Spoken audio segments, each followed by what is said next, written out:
అరే, ఈ మాట ప్రతి ఒక్కరు గుర్తుపెట్టుకోనరా. ఎవరైనా శుభకార్యాలకు పిలిచినప్పుడు, అదే పెళ్లిళ్ళకి కానీ, అలాగే గృహప్రవేశాలకు కానీ, దేనికైనా పిలిచినప్పుడు అందరూ వెళ్తారు. వాళ్ళు పెట్టింది మొత్తం తింటారు. మీ చేతిలో శక్తిని కాడికి సదింపులు ఇస్తారు. సదింపులు అంటే డబ్బులు.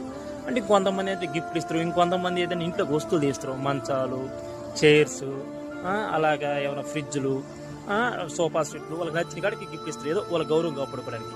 సరే, మీ గౌరవం కాపాడుకోవడానికి ఇచ్చారు, బాగానే ఉంది. ఏదైనా ఒక మనిషి ప్రాబ్లం వచ్చి చనిపోయినప్పుడు కర్మంతరానికి పిలుస్తారు. ఇంట్లో అందరికి కార్డులు కొట్టించి మరీ ఇస్తారు. అరే, ఆ ఒక్క మనిషి ఏదో బాగలేకో, లేకుంటే కుటుంబ పరిస్థితులు బాగాలేకో ఆత్మహత్య చేసుకుని చనిపోవడం, లేకుంటే రోడ్డు యాక్సిడెంట్ చనిపోవడం, ఏదో ఒకటి జరుగుతుంది. చనిపోయినప్పుడు వాళ్ళ కర్మంతరాన్ని పిలిచినప్పుడు ఊపుకుంటా పోయి వాళ్ళు పెట్టింది తిని బాక్సులు ప్లేట్లు తీసుకొచ్చుకునే బదులు మీకు చేతనైన కాడికి మనిషికి ఒక 1000 రూపాయలు 500 ఇస్తే ఆ కుటుంబం ఆదుకునే అవుతుంది కదరా.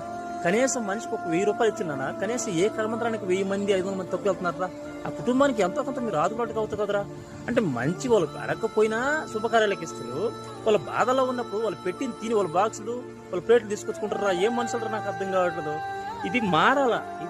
ఎందుకంటే వాళ్ళు ఏం అడగలేదు కదా, అక్కడ అడగకపోయినా ఇస్తారు. ఇక్కడ వాళ్ళ పరిస్థితులు బాగాలేకపోయినా మనమే అర్థం చేసుకుని ఇస్తే ఏమైందిరా? ఇది చాలా మారితే మంచిదని నేను అనుకుంటున్నాను. నేను ఏమన్నానో, నేను మంచి